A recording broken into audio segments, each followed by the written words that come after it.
ఇచ్చినాము, యూనియన్ పెడితేనే లాభం జరుగుతుంది గ్యారెంటీ చెప్తున్నాం. ఖచ్చితంగా యూనియన్ వల్ల లాభం తప్ప నష్టం లేదని మీరందరూ గుర్తుపెట్టుకోవాలి. అనేక మంది యూనియన్ ఎందుకు పెడుతున్నారు? 20 మంది ఉన్న కంపెనీల యూనియన్ ఉంది, 10,000 మంది ఉన్న కంపెనీల యూనియన్ ఉంది కదా. యూనియన్ పెట్టుకోవడం తప్ప, యూనియన్ వల్ల లాభం దొరుకుతుంది, అనేక హక్కులు వస్తాయి, అనేక సౌకర్యాలు వస్తాయి. యూనియన్ ఉంటేనే వస్తాయి, లేకపోతే రావు. యూనియన్ లేకపోతే రావు.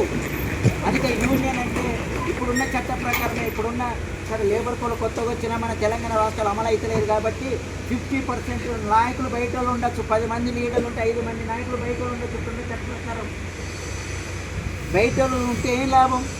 బయట వాళ్ళు అయితే అన్నీ తెలుస్తాయి, అడగగలుగుతారు. ఇంటర్నల్ అయితే లాభం ఏంటి? ఇంటర్నల్ అయితే బెదిరిస్తాడు. ఎక్కడో తప్పు జరుగుతుంది, ఒక గుంపు తీస్తాం, 5 నిమిషాలు పడుకుంటాం, 10 నిమిషాలు పడుకుంటాం, లేట్ వస్తుంటాం, లేక లీవ్ వస్తుంది, ఎవరు చనిపోతారు, ప్రమాదకరంతో పోతాం, దాన్ని పట్టుకొని మనం పీడిస్తుంటాడు. 50-50 చేసే ప్రయత్నం చేస్తాడు.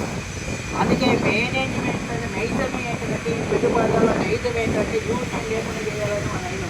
అందులో మీ పిక్కుల రోడ్ ఒక్కడు యూనియన్ లేకుండా చేసే ప్రయత్నం ఫస్ట్ నుంచి చేస్తున్నారు. అందుకే యూనియన్ రాలేదు. అందుకే మీ అందరూ కూడా చేయలేదు, మీరు గట్టిగా నిలబడరు. యూనియన్ పెట్టి మంచి పని చేస్తున్నారు. మీ అందరూ అయితే ఇబ్బందులు వచ్చినాయి కదా.